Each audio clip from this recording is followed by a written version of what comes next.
হ্যাঁ, যারা ছিল সবাই চলে আসছে। আমি শুরু করে দিই। অভিমতের সাথে 46 ধারাতে চলে যাবেন। অভিমতের সাথে সংশ্লিষ্ট ঘটনার প্রাসঙ্গিকতা।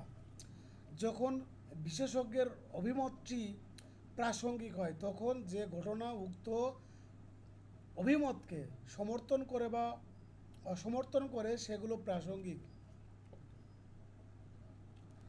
এখানে যে বিষয়টা বলা হয়েছে, যেমন ধরেন আমাদের মোজাম্মেল ভাই হলো ডক্টর, সে এমবিবিএস ডক্টর, বিচারক, তার কাছে একটা অভিমত চাইছে। অভিমত যখন তার কাছে চাইলো এই মোজাম্মেল ভাইয়ের কাছে, তখন মোজাম্মেল ভাই কী করলো, তার একটা অভিমত দিল। এখন মোজাম্মেল ভাই যে অভিমত দিল, সে তো আর আন্দাজে কোনো অভিমত দেয় নাই। তার যে অভিমতের তো কোনো না কোনো কারণ আছে, কোনো না কোনো লজিক আছে। ওই কারণ এবং লজিকের উপর ভিত্তি করে সে অভিমত দিয়েছে। তাহলে এই যে মোজাম্মল ভাই যে অভিমত দিয়েছে, এই অভিমতের পিছনে যে কারণ আছে, যে লজিক আছে, ওই কারণ এবং লজিক এই দুইটা হচ্ছে কি প্রাসঙ্গিক। আপনারা কি বুঝতে পেরেছেন? খুবই সংক্ষিপ্ত একটা ধারা, বুঝতে পেরেছেন? না বুঝলে আমি আবার বলবো। ভাইয়া আরেকবার যদি বলতেন। আচ্ছা, দেখেন, আচ্ছা ফারহানা হককে দিয়েই বোঝাচ্ছি। ধরেন আপনি হচ্ছেন একজন ফিজিশিয়ান, মানে ফিজিক্সের উপর অভিজ্ঞ ব্যক্তি। আপনি যখন ফিজিক্সের উপর অভিজ্ঞ ব্যক্তি, তখন আলামিন ভাই, আসসালামু ভাই, ভালো আছেন? ভালো আছি ভাই, ভালো আছেন? জি ভাই, আছি আলহামদুলিল্লাহ। আপনি কি আজকে বাসায় আছেন নাকি অন্য কোথাও? না রে ভাই, অবশ্যই অবশ্যই কাজ করতেছি। ও আচ্ছা, না আপনার পিছনে আপনার ছবি সহ একটা ব্যানার দেখতে পাচ্ছি আমরা। ওইটা কি কোথায় জানি চাপ লাগে, ওটা চলে আসছে। আচ্ছা ঠিক আছে, ওটা থাকুক, সমস্যা নাই, ভালোই লাগতেছে।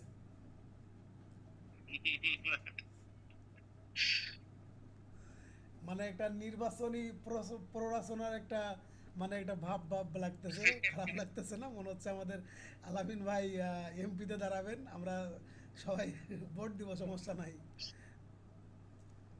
না, বাংলাদেশের রাজনীতি ভালো লাগে না, বুঝছেন? পছন্দই করি না কোনো দলই হ্যাঁ, না। তারপরেও যখন অ্যাডভোকেট হবেন রাজনীতি তো ভালো লাগতেই হবে। প্রয়োজনে দেশকে পরিবর্তন করে ভালো লাগাইতে হবে। আচ্ছা, আমরা যে জায়গায় ছিলাম, ঠিক আছে, দেখেন, এই যে ধরেন ফারহানা হক হচ্ছে আপনার একজন ফিজিশিয়ান, সে হচ্ছে আপনার ফিজিক্সের উপর অভিজ্ঞ, ফিজিক্সের উপর অভিজ্ঞ বিচারক। এই ফারহানার কাছে একটা কি চাইলো, একটা মতামত চাইলো। এই যে ফারহানা যে আপনার যে ফিজিক্সের উপর অভিজ্ঞ, সে যে মতামত দিল, ফারহানা যে আপনার একটা মতামত দিল, এই মতামতের তো সে তো আপনার বানায় এনে তো মতামত দিবে না। সে ফিজিক্সের উপর একটা কারণ আছে, ফিজিক্সের উপর একটা যে স্টাডি আছে, এবং কোন লজিকে এই এক্সপার্ট ওপিনিয়নটা সে দিল, এবং কোন কারণে লজিকে এই আপনার এক্সপার্ট ওপিনিয়নটা দিয়েছে ফিজিক্সের উপর, সে তো আর মন গড়া কথা বলতে পারবে না, তাই না? যেমন আমি গত 3 দিন আগে একটা লিগ্যাল নোটিশ আমার এক ক্লায়েন্টের মাধ্যমে রিসিভ করেছি। তা সেই অ্যাডভোকেট লিগ্যাল নোটিশ এরকমভাবে লিখেছে, বিষয়টা আমি লিগ্যাল নোটিশ পড়তে পড়তে আমি মানে পড়ছি আর আসতেছি, মানে পুরোটাই আসলে নন প্রফেশনাল গতানুগতিক লেখা। মানে একজন প্র্যাকটিশনার, মানে প্রকৃত ল প্র্যাকটিশনারের লিগ্যাল নোটিশ কখনো এরকমের হয় না। শুধু আমি একটা লাইন বলি, যে ধরেন মানে উনি লিগ্যাল নোটিশের মতো বলেছে যে আপনার বাবা যে কোটি কোটি টাকার মালিক, এটা কি দুদক এবং ইনকাম ট্যাক্স জানে কি না, প্রশ্নবোধক চিহ্ন দিয়ে রাইখা দিছে। মানে বিষয়টা হচ্ছে পারিবারিক সাংসারিক স্বামী স্ত্রীর মধ্যে, মানে লিগ্যাল নোটিশের মধ্যে মনে হচ্ছে ঝগড়া করতেছে যে আপনার বাপের যে কোটি কোটি টাকা, এটা কি আপনার ওই দুদক আর ইনকাম ট্যাক্স অফিসাররা জানে। এইরকমের আর কি। ধরেন যে এই যে ফারহানা হক হচ্ছে আপনার ফিজিক্সের উপর অভিজ্ঞ, তার মতামত বা তার একটা বিশ্লেষণ তো আপনার সাধারণ মানুষের মতো হবে না। যখন সাধারণ মানুষের মতো হবে না, এই না হওয়ার বা তার একটা মতামতের একটা পিছনে একটা কারণ থাকবে। ফিজিক্সের যেই টপিক্সের উপর, ফিজিক্সের যেই বিষয়ের উপর ভিত্তি করে সে মতামত দিবে, যেমন প্রত্যেকটা গতির কি আছে বা প্রত্যেকটা শক্তির কি আছে, আপনার পার্শ্ব প্রতিক্রিয়া আছে।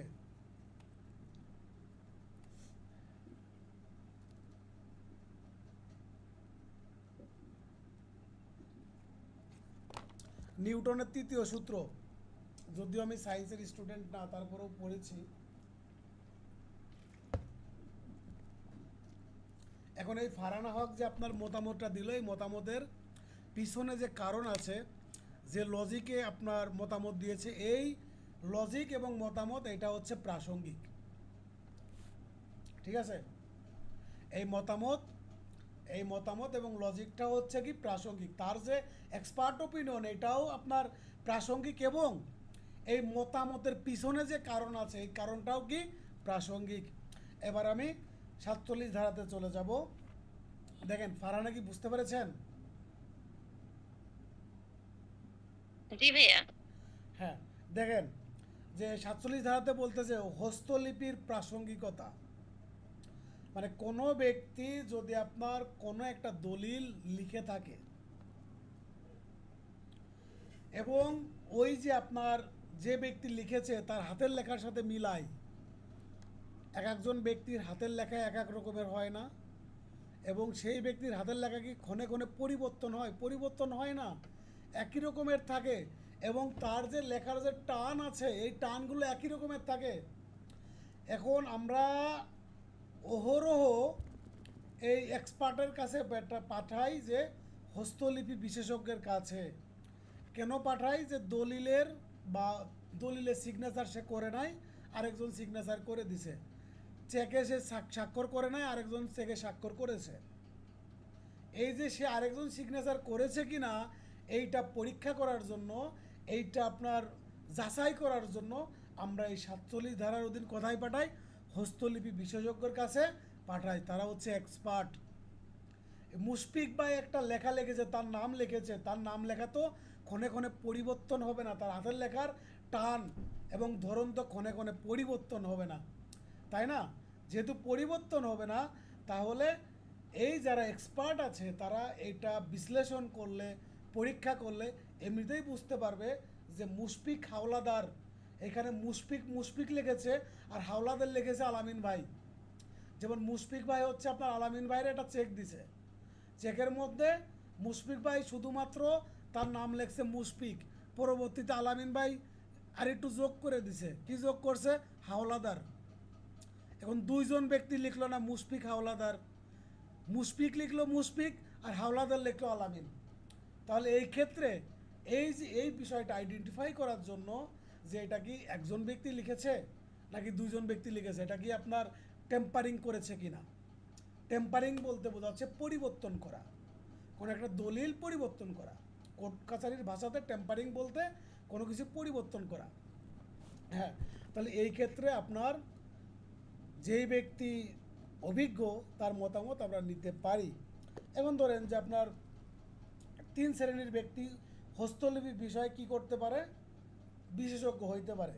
যে নিজে লেখাটি দেখেছে, যার মাধ্যমে লেখাটি অন্যতে পাঠানো হয়েছে, যার নিকট লেখাটি পাঠানো হয়েছে। ঠিক আছে, মানে যারা এই বিষয় সম্পর্কে জানে তারা কি করতে পারবে, তারাও সাক্ষ্য দিতে পারবে। তাদের সাক্ষ্য কী হবে, রিলিভেন্ট হয়ে যাবে। 47-এর কতে চলে যান। 47-এর কতে বলতে ডিজিটাল স্বাক্ষর বিষয়ক মতামত যখন প্রাসঙ্গিক, এখান থেকে শুধুমাত্র টাইটেলটা পড়বেন, ভিতরে একবার রিডিং পড়বেন, আর ডিপে যাবেন না। অধিকার বা প্রথার প্রাসঙ্গিকতা, 48 ধারা। অধিকার বা প্রথার প্রাসঙ্গিকতা, এই যে অধিকার এবং প্রথার প্রাসঙ্গিকতা নিয়ে আমরা আরেকটা ধারা পড়েছিলাম।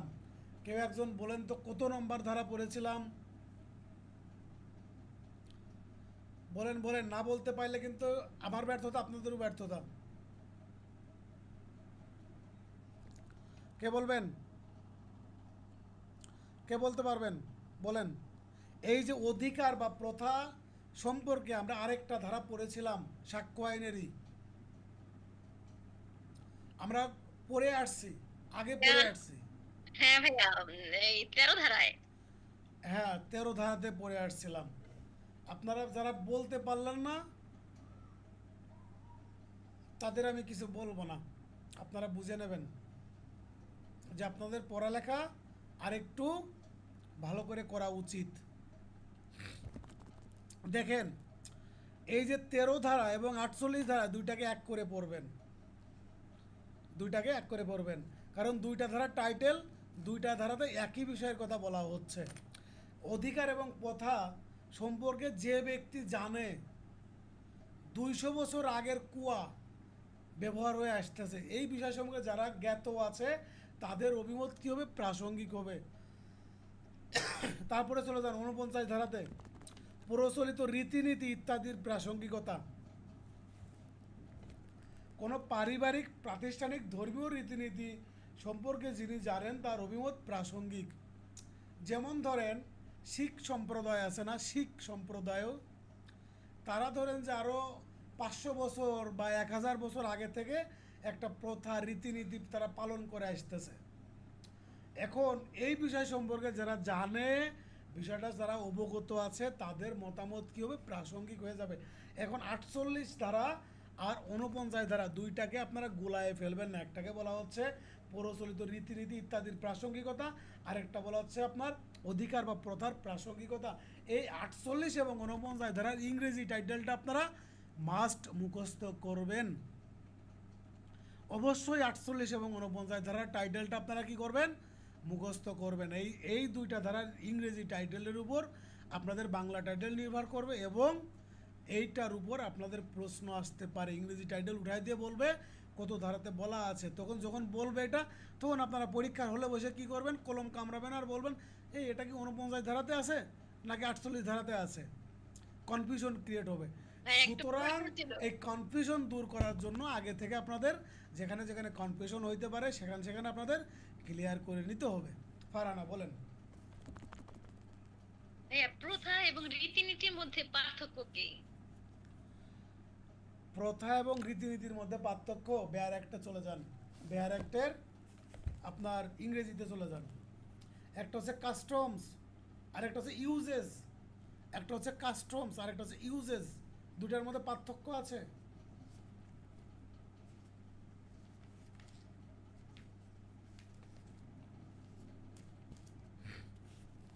48 ধারাতে দেখেন যে ওপিনিয়ন, 48 ধারার ইংরেজি টাইটেলটা opinion as to existence of title, sorry, existence of right or customs when relevant.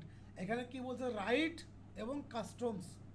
আর 49 ধারাতে বলতেছে opinion as to uses, tenant, etc when relevant, when relevant. ঠিক আছে, তাহলে 48 ধারাতে কি বলতেছে, রাইট অর কাস্টমস। আর 49 ধারাতে বলতেছে ইউজেস। রাইট বা কাস্টম যেটা হচ্ছে আপনার এই প্রথা, বা এই প্রথাটা হচ্ছে আপনার এই রীতি ইসের চাইতে, প্রচলিত রীতিনীতির চাইতে অধিক পুরাতন। কাস্টমস যেটা সেটা এর মেয়াদটা অনেক বেশি হয়। আর ইউজেস যেটা সেটা হচ্ছে যে আপনার যেটা সাধারণত মানুষ ব্যবহার করে থাকে।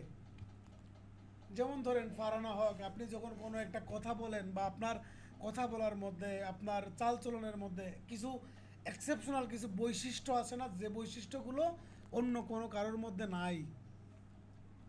যেমন ধরুন অনেকে আছে কথা বলার মাঝে বন্ধুদের সাথে হইলেই বকাবাজি, মানে একটু বকা টকা দিয়ে কথা বললে, আবার কেউ কেউ আছে যে আপনার মানে একটু মুডি টাইপের কথাবার্তা বলে, আবার কেউ কেউ আছে যে ধরেন যে একটু ভাব নিয়ে কথাবার্তা বলে। এইগুলো জাস্ট আপনার ইউজেস, মানে এটার তুলনামূলকভাবে সময়কাল কম। আর রীতি যেটা আপনার যেটা আপনার প্রথা যেটা সেটা হচ্ছে দীর্ঘদিন যাবৎ ধরে চলমান। ঠিক আছে, আমাদের আলোচ্য বিষয় এটা না, কারণ এটা প্রাথমিক ধারণা থাকলে দ্যাটস এনাফ। আমাদের এখান থেকে প্রশ্ন আসবে না যে প্রথার রীতিনীতি কাকে বলে, এটা থেকে প্রশ্ন আসবে না। তাহলে 48 ধারার ইংরেজি টাইটেল এবং 49 ধারার ইংরেজি টাইটেলটা আপনারা সেপারেট করে সুন্দর করে মুখস্থ করবেন। এবার 50 ধারাতে চলে যাব। সম্পর্ক বা আত্মীয়তা সম্পর্কে অভিমতের প্রাসঙ্গিকতা। যেমন ধরেন ক গয়ের সন্তান কিনা, রহিমার করিমের সাথে বিয়ে হয়েছিল কিনা, জব্বার রহিমের পালক পুত্র কিনা। এই যে এই ধরনের যদি কোনো আত্মীয়তার সম্পর্ক নিয়ে যদি কোনো অভিমত যদি কেউ মানে আপনার প্রশ্ন ওঠে, সেক্ষেত্রে যারা এই বিষয়টা জানে বা অবহিত আছে তাদের মতামত কী হবে, প্রাসঙ্গিক হয়ে যাবে। 51 ধারাতে চলে যান। অভিমতের কারণ যখন প্রাসঙ্গিক, এই 46 ধারা আর 51 ধারা দুইটা হচ্ছে সেম। তাহলে আপনারা 13 ধারা প্লাস 48 ধারা এক জায়গায় একটু লিখে রাখেন, 13 প্লাস 48 আর 46 প্লাস 51, 46 প্লাস 51। দেখেন এই 46 প্লাস 51 এটা এই কারণে যে এই দুইটা ধারাতেই একই কথা বলতেছে, অভিমতের কারণ মতামতের কারণও প্রাসঙ্গিক। কোন কারণে এই মতামতটা দিল ওই কারণটাও প্রাসঙ্গিক। ঠিক আছে, তাহলে 46 ধারা আর 51 ধারা দুইটা হচ্ছে সেম। এবার আমি চলে যাব 52 ধারাতে।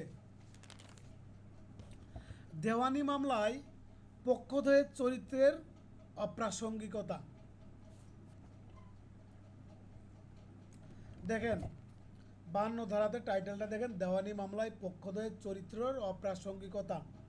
কোনো দেওয়ানি মামলায় কোনো ব্যক্তির চরিত্রের কারণে কোনো ঘটনা সংগঠন বা অসংগঠন এ বিষয়ে উক্ত চরিত্রটি প্রাসঙ্গিক নয়।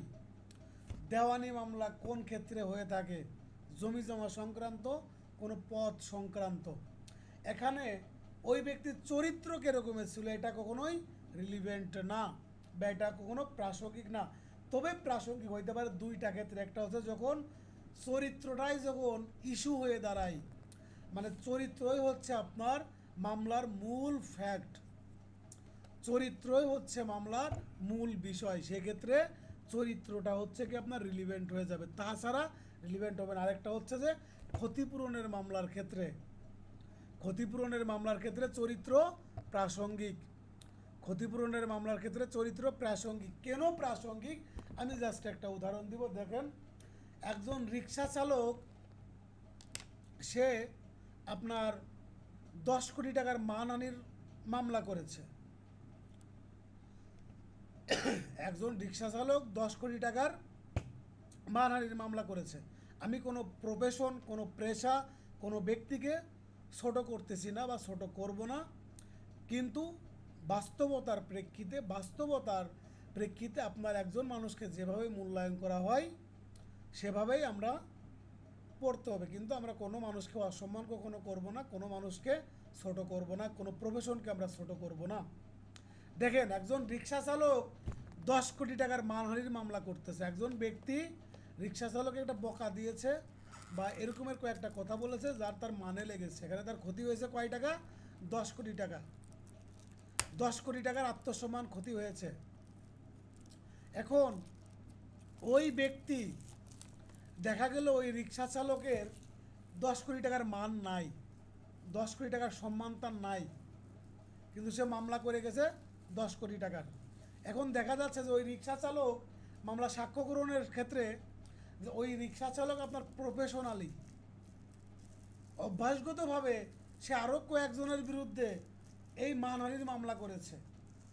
মানহানির মামলা করে ক্ষতিপূরণ চেয়েছে কারো কাছে 10 কোটি টাকা, কারো কাছে 5 কোটি টাকা, কারো কাছে 50 লাখ টাকা, এরকমের ক্ষতিপূরণ চেয়েছে। তাহলে যে ব্যক্তি অভ্যাসগতভাবে মামলা করতেছে ক্ষতিপূরণের জন্য, তাহলে তার কিন্তু মান আর থাকলো না, এই 10 কোটি টাকা ক্ষতিপূরণ দেওয়ার মান থাকলো না। এই ক্ষেত্রে এই যে দেখেন চরিত্রটা কীভাবে প্রাসঙ্গিক হইলো, তার চরিত্রই হচ্ছে মামলা করে বেড়ানো, বা তার 10 কোটি টাকা ক্ষতি হওয়ার কোনো সম্মান তার নাই। I think you are understand. এবার চলে যাবেন 52 আর 55 এক করে পড়বেন। এবার আমরা 55তে চলে যাব। ক্ষতিপূরণ নির্ণয়ের ক্ষেত্রে প্রাসঙ্গিকতা। দেওয়ানি মামলায় বাদীর ক্ষতিপূরণ নির্ণয়ে বাদীর চরিত্র প্রাসঙ্গিক। আমি একটু আগে কিন্তু বিস্তারিত একটা উদাহরণ দিয়ে বললাম। বিবাদীর চরিত্র এক্ষেত্রে অপ্রাসঙ্গিক। দেওয়ানি মামলায় বাদীর চরিত্র, দেওয়ানি মামলায় ক্ষতিপূরণের মামলায় বাদীর চরিত্র কি আপনার প্রাসঙ্গিক, বিবাদীর চরিত্র অপ্রাসঙ্গিক। তারপরে ধরেন যেমন বহুগামিতা। বহুগামিতা তো বুঝেন, প্রতিশ্রুতি ভঙ্গ মানহানির ক্ষেত্রে। এক্ষেত্রে আপনার বিবাদীর চরিত্র আপনার অপ্রাসঙ্গিক, বাদীর চরিত্র হচ্ছে প্রাসঙ্গিক, বাদীর চরিত্র প্রাসঙ্গিক। যেমন ধরেন যে আমি যেটা বললাম, একজন ব্যক্তির কাজই হচ্ছে আপনার মানহানির মামলা করে বেড়ানো, বা আবার একজন মেয়ের কাজ, বহুগামিতার ক্ষেত্রে একজন মেয়ের কাজই হচ্ছে আপনার বিয়ে করে বেড়ানো। সে 50টা 30টা মতো বিয়ে করছে, এখন প্রত্যেকটা বিয়ে আপনার দেনমোহর হচ্ছে আপনার কোনো বিয়েতে 10 লাখ, কোনো বিয়েতে 15 লাখ, কোনো বিয়েতে আপনার 40 লাখ, এরমে দিয়ে দিয়ে বিয়েটা কইরা এই কিছুদিন সংসার করার মতো না করে পরবর্তীতে মামলা করে বেড়াই, দেনমোহরের মামলা করে বেড়াই। এখানে এই কথাটা বলা যে বহুগামিতা। এখন যে ব্যক্তি বাদী দেনমোহরের মামলা করতেছে তার অভ্যাস হচ্ছে মামলা করে টাকা আদায় করা, তাহলে এই ক্ষেত্রে তার চরিত্র হচ্ছে প্রাসঙ্গিক। এই মামলার ক্ষেত্রে যে বিবাদী থাকবে সেই বিবাদীর চরিত্র প্রাসঙ্গিক না, অপ্রাসঙ্গিক। 55 বুঝতে পেরেছে। আবার আমরা 53 ধারাতে চলে যাব। ফৌজদারি মামলায় ভালো চরিত্রের প্রাসঙ্গিকতা। আপনারা জানেন ফৌজদারি মামলাতে একজন ব্যক্তির চরিত্র ভালো, এটা হচ্ছে প্রাসঙ্গিক, কিন্তু ফৌজদারি মামলায় আপনার খারাপ চরিত্র, এটা হচ্ছে অপ্রাসঙ্গিক। ফৌজদারি মামলায় খারাপ চরিত্র অপ্রাসঙ্গিক।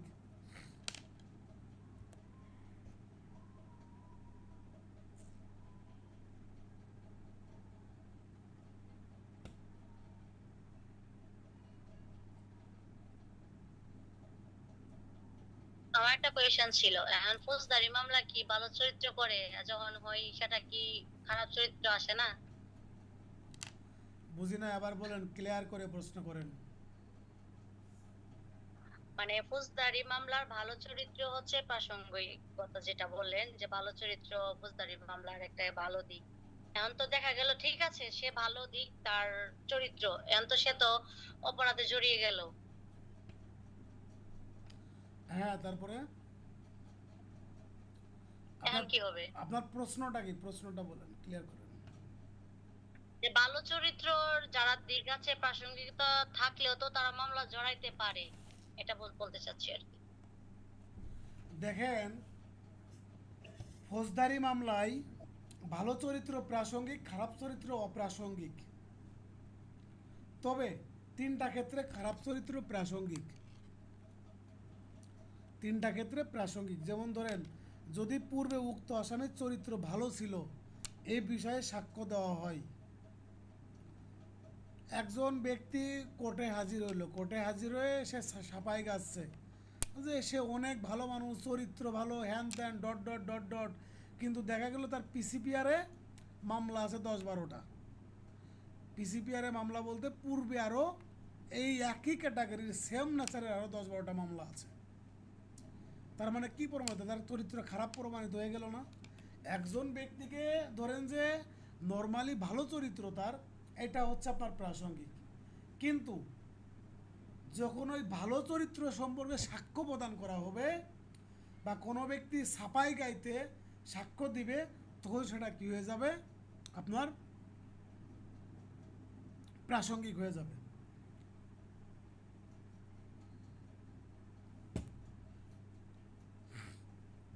তারপর দেখেন 2 নম্বরটা, যদি খারাপ চরিত্রটা বিচার্য বিষয় হয়, যদি খারাপ চরিত্র যদি বিচার্য বিষয় হয়, তাহলে সেটা কি হবে?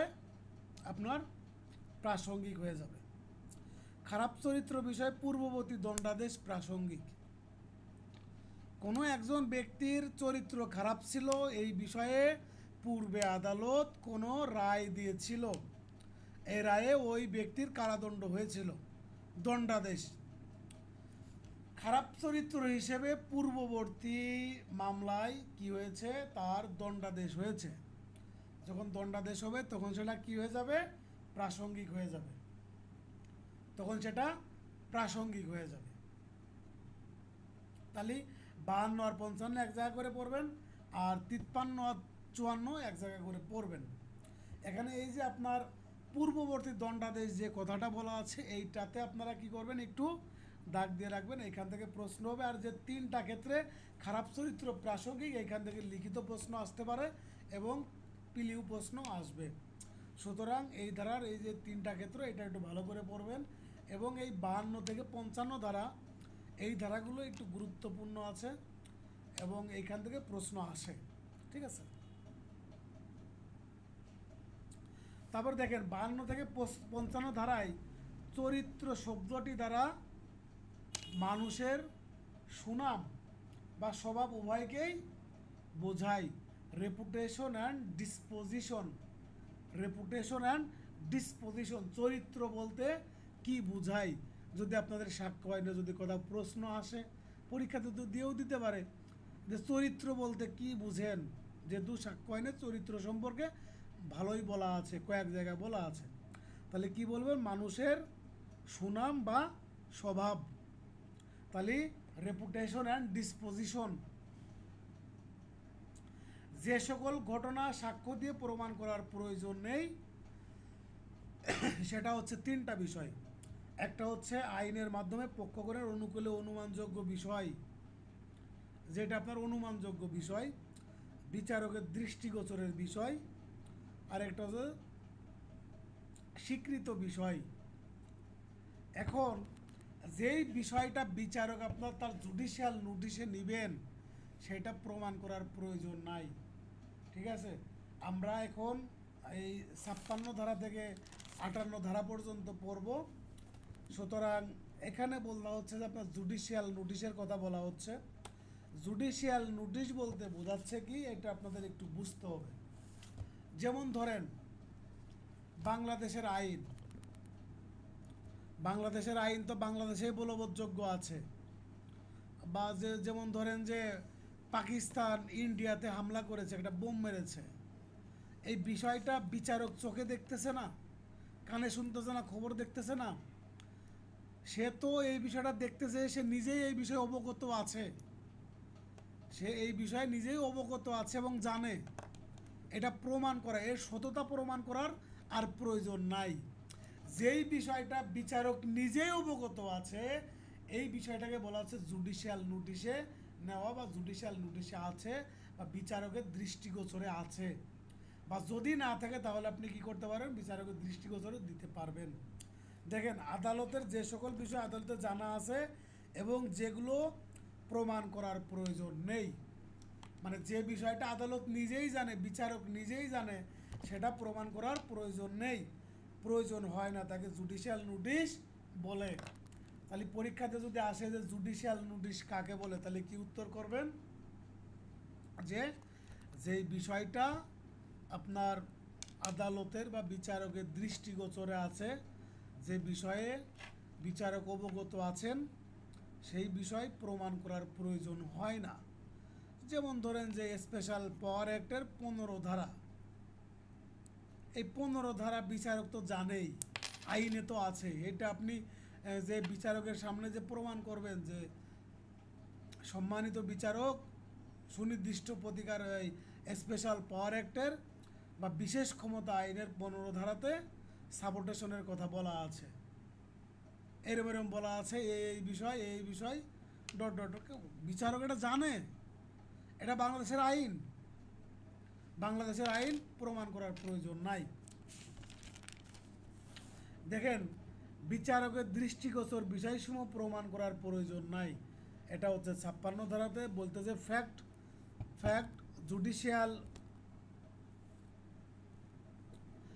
Judicially noticeable need not be proved.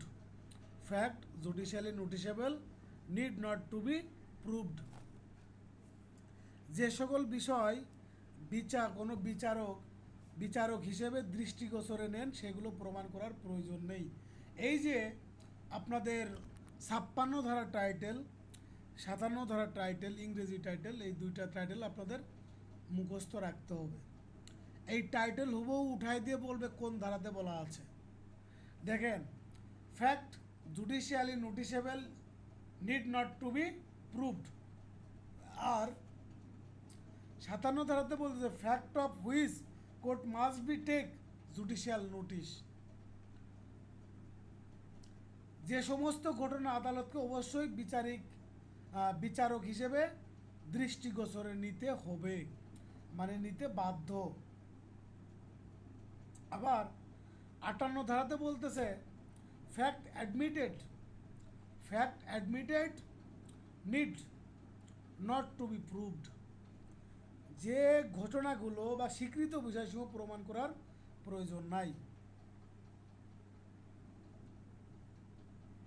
তাহলে দেখেন যে বিচারক কোন কোন বিষয়গুলো তার বিচারিক দৃষ্টিগোচরে নেবেন। এখানে কয়েকটা বিষয়ের কথা বলা হয়েছে, 11টা বিষয়ের কথা বলা হয়েছে। দেখেন যে বাংলাদেশের সকল আইন বিচারক কী করবেন, তার দৃষ্টিগোচরে নেবেন। এই সমস্ত আপনার যে যৌথ যে বাহিনী আছে, বাহিনীর জন্য প্রণীত যুদ্ধভীতি বা অস্ত্র ও রসদ সংক্রান্ত বিষয়, আইনসভার কার্যাবলী, বাংলাদেশে প্রচলিত কোনো আইন অনুসারে ক্ষমতাপ্রাপ্ত যে কোনো ব্যক্তির সিল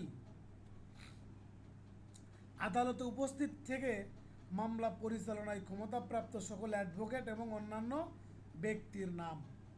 এই যে 57 ধারাতের 5 নম্বর পয়েন্টে দেওয়া আছে আপনার অ্যাডভোকেটের নাম এবং অন্যান্য ব্যক্তির নাম, এর নিচে একটা দাগ দিয়ে রাখেন। আপনারা পরীক্ষা দেবেন বার কাউন্সিল, যেখানে অ্যাডভোকেটের কথা বলা আছে সেখানে অ্যাডভোকেটের কথা নিয়ে একটা প্রশ্ন আসতে পারে।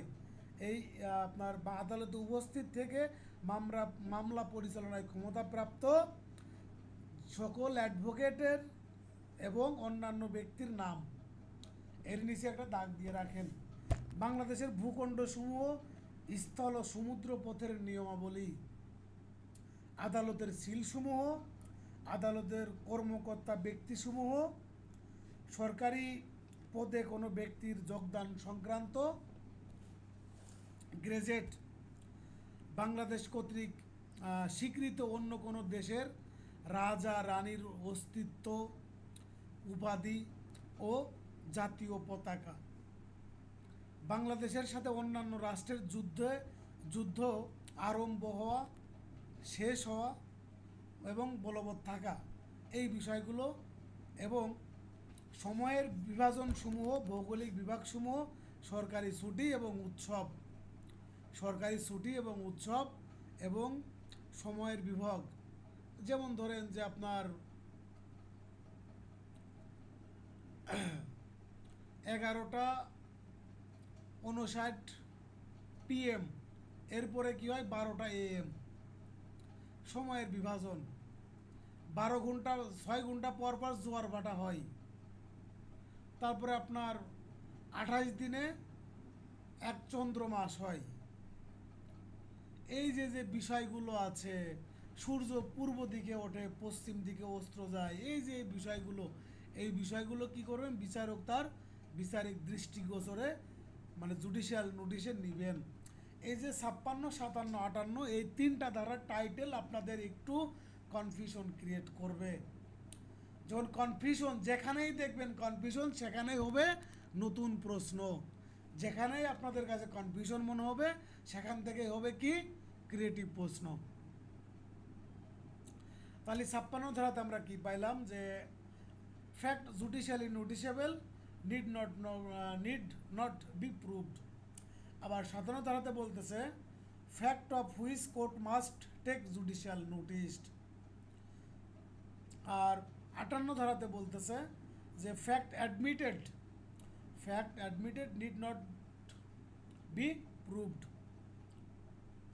তাহলে আমি যে উপরে যে ঘটনাগুলো বা যে বিষয়গুলোর কথা বললাম এই বিষয়গুলো প্রমাণ করার প্রয়োজন নাই। ঠিক আছে, এখানে মোট 13টা বিষয়ের কথা বলা আছে, মোট 13টা বিষয় প্রমাণ করার প্রয়োজন নাই। এবার ধরেন যে স্বীকৃত বিষয়সমূহ প্রমাণ করার প্রয়োজন নাই। এখানে আবার বলতেছে 58 ধারাতে বলতে স্বীকৃত বিষয় প্রমাণ করার প্রয়োজন নাই। স্বীকৃত বিষয়সমূহ প্রমাণ করার প্রয়োজন নেই। Fact admitted need not be proved. যে সকল বিষয়ে মামলার পক্ষদ্বয় শুনানির সময়ে শুনানির পূর্বে লিখিতভাবে আর্জি এবং জবাবে স্বীকার করে নেয় সেগুলো প্রমাণ করার প্রয়োজন নাই।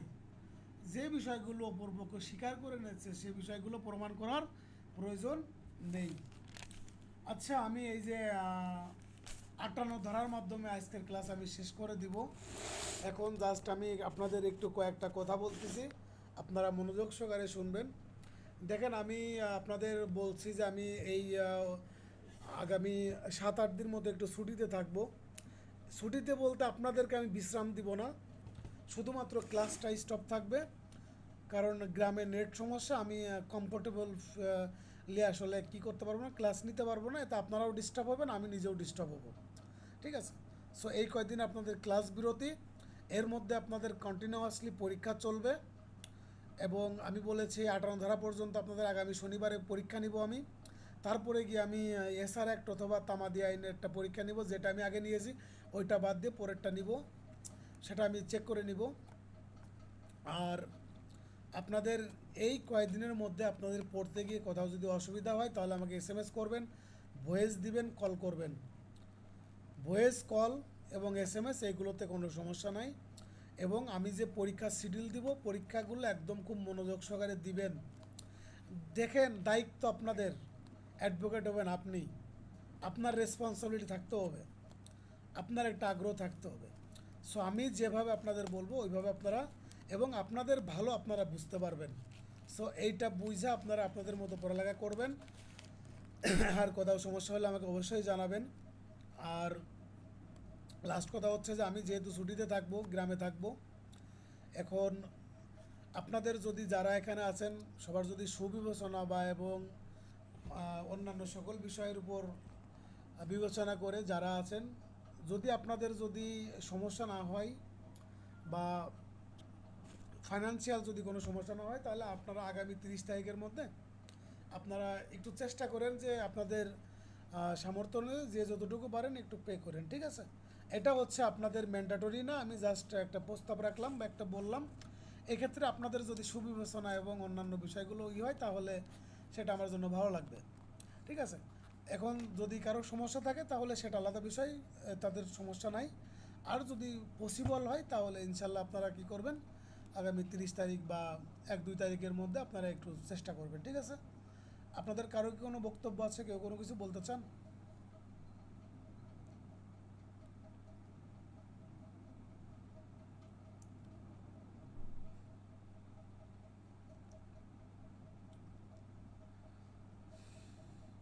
তাহলে আমার মনে হয় ক্লাসটা এখানে শেষ করে দিই। সবাই ভালো থাকবেন। আসসালামু আলাইকুম।